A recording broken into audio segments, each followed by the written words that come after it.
estamos de volta e voltando aí, falando de Copa do Brasil, outro confronto aí importante é São Paulo e Santos. É o primeiro jogo aí no Morumbi. Um clássico, né? Um clássico, Sansão.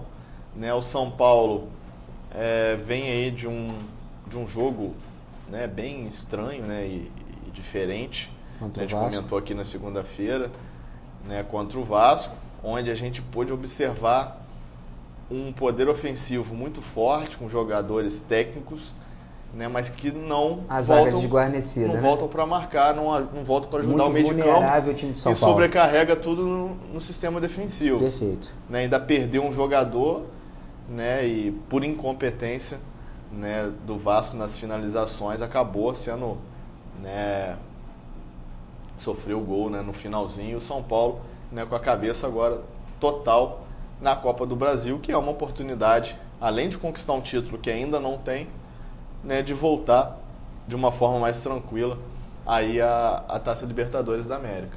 Juliano, eu acredito no seguinte: esse momento conturbado que o São Paulo vive, político, eu não acredito que o nome do Doriva fosse o nome mais correto para estar sendo, vamos colocar entre aspas, o extintor de incêndio desse momento em que o São Paulo vive. Um treinador muito É um treinador que tem um bom potencial, mas exatamente, não é aquele treinador que vai sentar com a própria diretoria e bater na mesa e dizer: o meu trabalho vai ser feito, mas o que vocês vão me dar de retorno, de respaldo, para a gente ter tranquilidade para trabalhar aqui, para todo mundo estar unido aqui, em prol do São Paulo, que é maior do que qualquer tipo desse tipo de picuinha, dessas adversidades que a gente encontra em alguns clubes, que esse momento fica efervescente dentro de alguns clubes no país. Diante disso, e analisando agora essa questão da partida contra o Vasco pelo Campeonato Brasileiro do São Paulo, realmente é um time que do meio para frente vai muito bem, mas que do meio para trás é um time muito vulnerável. Pegando todo esse poderio ofensivo da equipe do Santos, que é o adversário dessa semifinal da Copa do Brasil, da equipe do Morumbi. Uma qualidade maior de finalização do que o Vasco. Com certeza, uma qualidade de finalização maior, um jogo muito melhor trabalhado. Tem uma peça que é fundamental no futebol brasileiro hoje, que é o 10 da seleção brasileira hoje, sem sombra de dúvida, que é o Lucas Lima.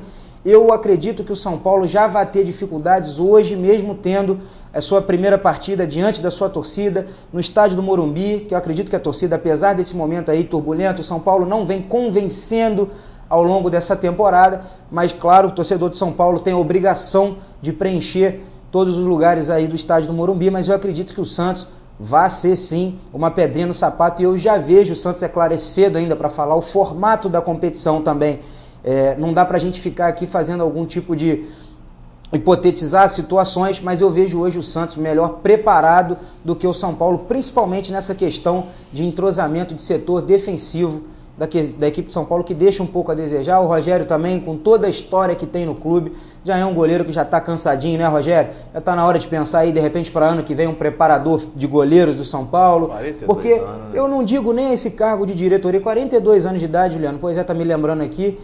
Eu não digo cargo de diretoria porque eu acho que ídolos não tem que se meter com cargos burocráticos. Talvez o Rogério se eternizar aí como goleiro de São Paulo e depois preparar os próximos goleiros do São Paulo, acho que seria nada mais justo, seria muito bacana para estar passando a história para esses goleiros, que ele possa vir a trabalhar. Eu acho que cargo de diretoria é uma coisa complicada, mas voltando ao foco Copa do Brasil, eu acredito de fato que o Santos não vai ter dificuldade. Eu acredito no empate hoje, e o Santos inclusive fazendo gols no Morumbi.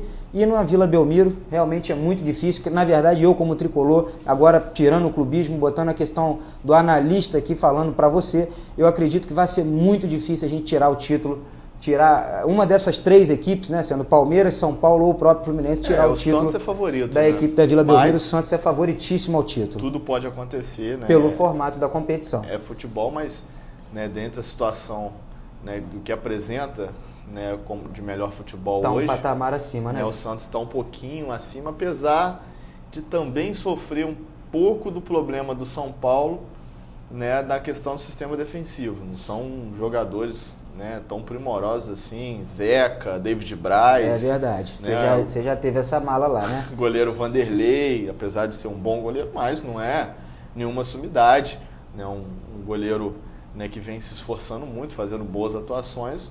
Mas eu acho que o Santos tem a vantagem de ser mais competente na parte ofensiva, né? Mesmo que falhe lá atrás, a parte ofensiva é muito forte, com o Thiago Maia, Lucas Lima, né, Gabigol, Ricardo Oliveira, realmente, né, são jogadores hoje que vêm, né, fazendo a diferença, junto com o Renato. É bom, né, Com a gente certeza, lembrar, o bem Renato está lembrado. dando um equilíbrio muito Bem grande lembrado. a essa molecada, né, e atuando muito bem.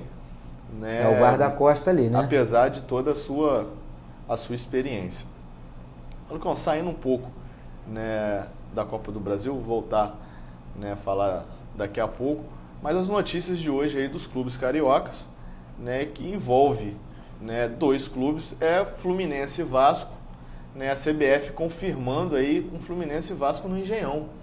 É, isso aí tem muito dedo, né, do nosso querido, ele andou até um tempo muito na dele, a gente já estava até, isso já causava uma certa estranheza, uma figura como o mandatário vascaíno, né, o homem do charuto e do suspensório, é claro que ele mexeu os pauzinhos dele, porque teve toda aquela repercussão e era o jogo de apresentação do Ronaldinho, principalmente depois daquela questão que foi dita do 90%, o Eurico foi à imprensa para dizer que o Ronaldinho estava 90% acertado com o Vasco. Passa cerca aí de 15 dias, no máximo um mês, o Ronaldinho se apresenta com a camisa do Fluminense, gerando um desgaste muito grande. O Fluminense hoje, juntamente do Flamengo, podem se dizer donos, né, do Maracanã, porque assinaram um contrato com a concessionária que administra o Maracanã. E o Fluminense, quando tem o seu mando de campo, evidentemente, isso foi parte de um acordo, não sei se verbal ou se contratual, mas o fato é que o Fluminense é quem paga a concessionária juntamente do Flamengo, e quando o Fluminense tem esse mando de campo, opta por jogar pelo lado direito. E a torcida do Fluminense, inclusive, apesar da derrota, né, em algum dos jogos do Vasco, algum dos poucos jogos do Vasco em que o Vasco comeu bola, foi essa partida diante do Fluminense, em que o Vasco venceu por 2-1, inclusive tive a oportunidade de estar no Maracanã. O Eurico, é claro, eu sabia, já era de se imaginar que ele ia querer algum tipo de confete, algum tipo de represália, entre aspas, vamos colocar assim, para dar uma resposta à diretoria do Fluminense, que não abriu mão do seu lado direito. Historicamente, vamos também ser justo, né? Historicamente o Vasco realmente tinha aquele acesso ali, entrava pelo lado direito, entrava ali pela UERJ e tal, mas o Fluminense, pelo fato de hoje ser o parceiro da concessionária, repito, juntamente com o Flamengo, são donos e se veem no direito com o mando de campo de escolher onde querem jogar, se querem ficar no sul, se querem ficar no norte, isso aí fica muito a critério. O Fluminense optou pelo norte. E o Eurico, Juliano, eu vou te ser muito sincero, eu não sei até que ponto é vantajoso levar uma partida como essa, com o Vasco no momento como vive, precisando do calor da sua torcida, para uma partida como o Engenhão, que é um estádio de acústica complicada, é um acesso mais complicado, é um bairro mais complicado. O Maraca é o Maraca, a gente entende, já está consolidado, é o domingo de Maracanã, todo mundo já entende isso, principalmente o torcedor carioca, e os daqui de Três Rios também, isso é uma questão habitual. Agora, em se tratando de Engenhão, já gera um pouco de discussão. Eu, no caso de ter esse mando de campo, bater perna lá, ir lá na federação para encher o saco, que é o que o Eurico Miranda foi fazer, levasse esse jogo para São Januário. Botasse uma carga aí para a torcida do Fluminense de no máximo 5 mil pessoas e encher aquele caldeirão lá com torcedores vascaínos. Acho que seria uma coisa muito mais útil ao Vasco nesse momento que o Vasco vive. Mas em se tratando de Eurico Miranda, de Rubens Lopes e da CBF, tudo pode acontecer. Se é no Engenhão, vamos lá. Torcida do Fluminense também, vamos comparecer. E não tem jeito. Falando aí em Del Nero e, né, em Rubens Lopes, né, só para a gente, né, citar a Liga, né, Rio Sul Minas. Já, né, foi vetada, né? Foi vetada, né, pela CBF, tinha sido aprovada, agora já foi vetada, mas ainda está nesse imbróglio, né, tá complicado porque ganhou a força de mais duas equipes, duas federações, e com isso vai ganhando força, e a CBF, desprestigiada da forma que está, vai sofrer resistência. Inclusive o presidente Del Nero, né, está fora do quadro agora da Conmebol, e a Conmebol deu como justificativa a ausência nas reuniões. É justo. Né? E belíssimo o papel da Conmebol. Está fora, e então vai ficando complicado a vida do Del Nero, né, à frente aí da CBF, perdendo força, realmente, né, vem perdendo força, um novo grupo, né, vem se formando, que tá insatisfeito, né, dá um basta, um chega, né, nesse formato retrógrado antigo, né, de alguns dirigentes e principalmente dirigentes, né, da CBF, que inclusive envolvidos aí em casos, em escândalos de corrupção já, né, noticiados e também com provas, que é o mais importante, né, pela mídia. E essa situação aí bem complicada, né? Minas, que envolve a gente aqui também pela questão do Campeonato Carioca, né, Fluminense e Flamengo juntos, o Botafogo ali ainda em cima do muro. E o Vasco totalmente a favor da federação, porque ele é conveniente.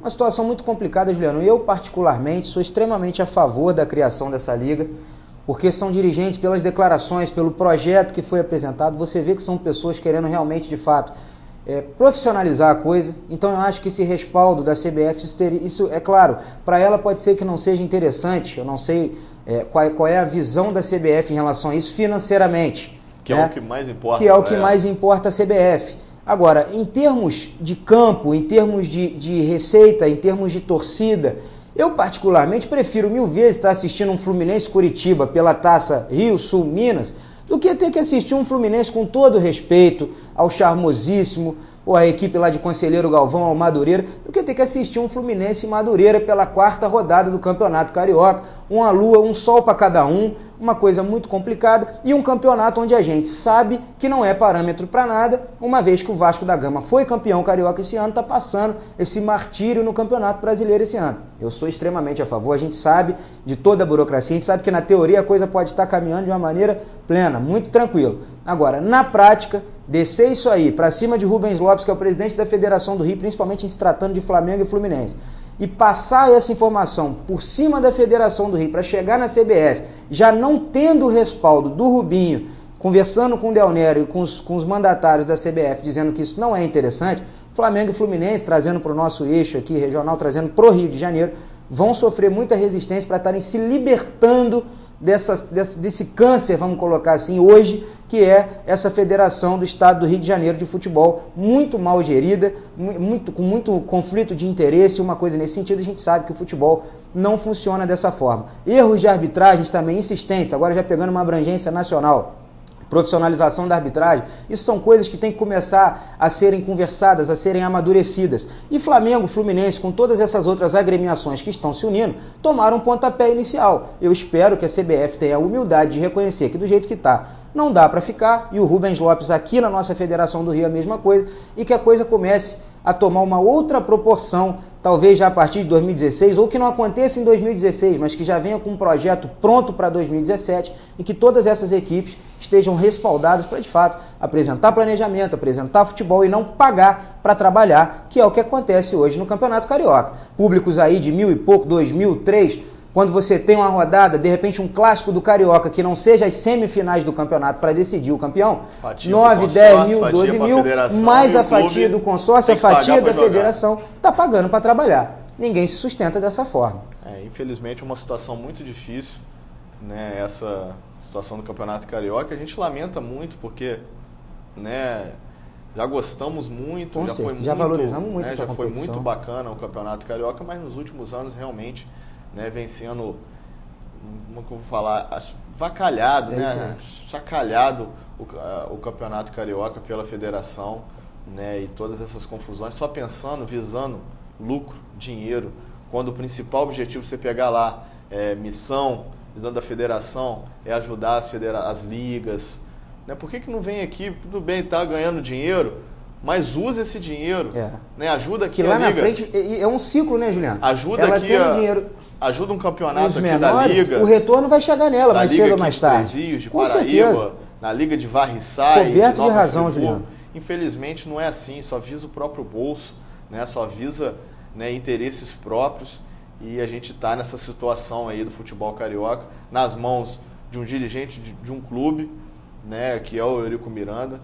Por isso que Fluminense e Flamengo estão certos, tem que bater o pé, né, porque estão aí com gestões eficientes, né, melhorando a administração do clube, e independente de quem ganhar, né, vamos ter eleições, né, no Fluminense, no Flamengo, mas a gente sabe que tem tudo para continuar, né, uma gestão comprometida e com respeito à entidade, essas duas entidades que é Flamengo e Fluminense, e o Botafogo tem que seguir o mesmo caminho, né? Eu acho que o novo presidente do Botafogo, que tem, né, a maior boa intenção, vamos dizer assim, do mundo, né, pegou com muito carinho o Botafogo. Lógico, eu acho que no primeiro momento ficou com certo medo, eu não vou bater de frente com o Eurico, porque eu preciso aqui, estou chegando agora, mas eu acho que depois de um ano de gestão, já é suficiente. Seu Luiz Eduardo Batista, né, vamos pensar um pouquinho, pensa no futuro do Botafogo, vem para o lado de quem está com pensamento futuro, um pensamento, né, com contas em dia, né? E não cometa o erro que outros cometeram, não cometa, porque pode ser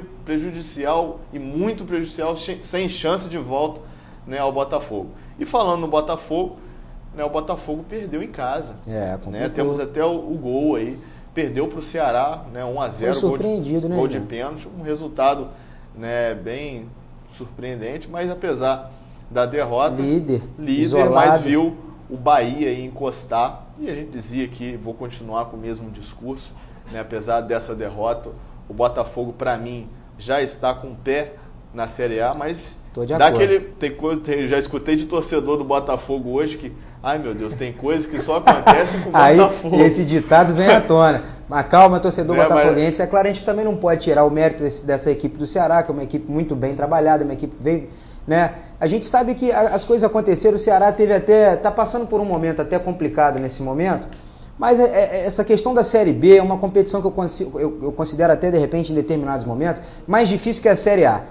Em termos de logística, é complicado tanto quanto na Série A, porque a gente vive num país de dimensões continentais, mas são campos com qualidade inferiores, são vestiários mais complicados. Então, isso aí tem certas coisas que para o Ceará, de repente, está vindo aqui no Rio de Janeiro com aquele conforto, para de repente os jogadores do Ceará terem uma visibilidade, para de repente vislumbrar uma vaguinha aí, vestindo a camisa alvinegra, vem aqui, come bola, querem aparecer e acabam surpreendendo. Mas a gente espera que o Botafogo se mantenha aí no caminho, se mantenha na liderança. Eu também, como o Juliano acabou de pontuar, já vejo o Botafogo como uma equipe já inserida na Série A do ano que vem, que é onde o Botafogo tem que estar. E aí um gol de pênalti aí pelo Jefferson, né? Cometido pelo goleiro Jefferson.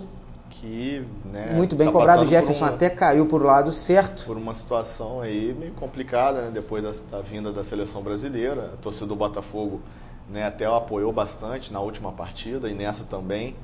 Né, até hostilizando o técnico Dunga pelo que fez e botar a culpa no goleiro Jefferson. Deu uma queimada no Jefferson. É o que eu disse, né? Acho que é um atleta que fez a escolha de ficar no Botafogo, mas eu acho que com isso acabou abrindo mão um pouco da seleção brasileira, né? Porque a gente tem uma perspectiva maior na carreira. Outros goleiros, né, com a capacidade igual, né, vamos dizer igual, mas que estão aí em grandes clubes também, mas atuando, né, no Campeonato Brasileiro da Série A. E é diferente, não tem como a gente fugir disso, né? E mantenho, acho que o Botafogo vai subir, mas é aquilo, não sei se vai ser campeão, né? O Botafogo vai subir porque são 4 vagas. Os que estão ali embaixo começando a se aproximar, né? E essa ainda mais um tropeço desse. Não estava no script, o Botafogo sobe, né? Você, torcedor do Botafogo, fique tranquilo. Fica tranquilo, o Botafogo vai subir, mas agora, ser campeão é outra história, não sei, né? Porque pode, até por uma acomodação, né? Relaxou nessa partida, né? Perdeu em casa, tem que tentar se recuperar agora fora de casa.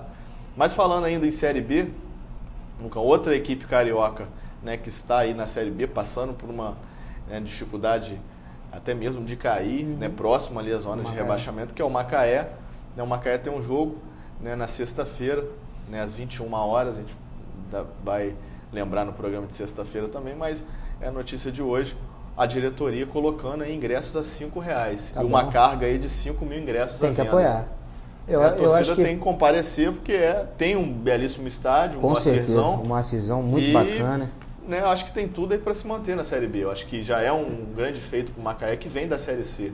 Essas campanhas, e falando em Série B, Série C, rapidamente, só abrindo um parêntese, aos amigos, a gente sabe que tem muitas pessoas aqui que são enraizadas, que têm parentes, a gente está sempre lá, eu particularmente estudo na cidade de Juiz de Fora, Minas Gerais. Foi festa. Parabéns, Tupi, festa total, Tupi. Já garantiu o acesso também, agora tem o quadrangular final, mas já está entre os 4 que vão participar da Série B no ano que vem. Venceu o Asa de Arapiraca fora de casa por 2-1 e está classificado para disputar a Série B, festa em Juiz de Fora. Talvez a gente pode acompanhar aí um Vasco e Tupi ano que vem pela Série B. Esse tipo de pilha, o torcedor vascaíno, brincadeiras à parte, pilha nós, tricolores, flamenguistas, botafoguenses, já colocamos aí depois desse acesso Tupi. Parabéns, Galo Carijó, parabéns, Tupi. E que essa vinda do Tupi agora aí para a Série B, já pertinho, 40 minutos da gente aqui, seja aí, de repente, uma boa motivação para a gente voltar com esse futebol maravilhoso nosso aqui. Em relação à questão do Macaé, muito bacana essa campanha da diretoria do Macaé, para levar o torcedor para perto do time, que precisa desse apoio. Inclusive, a torcida do Fluminense também fez isso, Juliano. Eu paguei apenas a bagatela, meia entrada, sendo eu estudante, de R$20 por um jogo de semifinal da Copa do Brasil. Isso é muito bacana, isso é sim chamar o seu torcedor. Ah, mas aí tem a questão da receita, do faturamento. Num momento como esse você não pode pensar nisso, você tem que pensar no título, que a receita vai ser muito maior. Bem lá então, na frente. Exatamente. Boa sorte ao Macaé, que permaneça aí na Série B, para ano que vem de repente estar se reestruturando e quem sabe até estar disputando a Série A. Basta uma questão de planejamento, investimento, e você, torcedor macaense, apoie, porque a diretoria está quebrando o galho de vocês aí, R$5 o ingresso, muito bacana.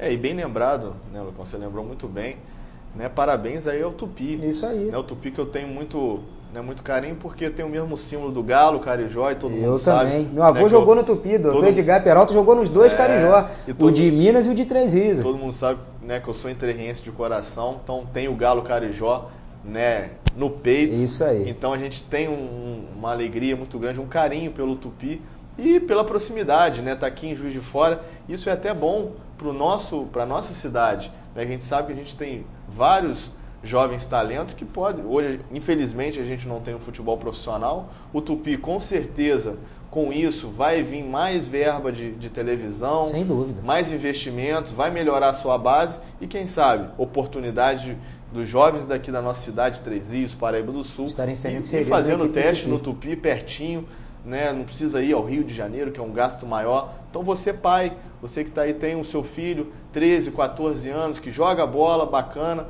procura o Tupi no início do ano. Né? Vai lá, faz a peneira. Tenta a sorte, é o famoso claro, tenta a sorte, faz a peneira. Não custa nada aqui do lado. E quem sabe a gente pode estar assistindo aí, né, um atleta aqui da nossa região jogando a Série B aí pelo Tupi, né, no ano que vem. E quem está lá no Tupi também é o Henrique. O Henrique Biagi está com a equipe de futsal do Tupi, né, jogando a Taça Minas, e eu mandei uma mensagem para ele, falei, pô, parabéns, Henrique. Né, pé quente, chegou no Tupi agora. Com título. Esse é um pé quente danado, aonde vai é título. Onde vai é título. Biagi, um abraço para você. E falando em papa títulos, agora os torcedores tricolores vão sofrer até arrepio e calafrio. Ele foi bicampeão brasileiro diante da zaga do Fluminense, está integrado nesse elenco do Tupi, foi campeão junto com o Tupi da Série C. Campeão não, né? Agora vai para o quadrangular, mas já está na Série B, mas está em mais uma campanha vitoriosa. Leandro Eusébio, o bravo Leandro Eusébio, capitão do Tupi de Juiz de Fora.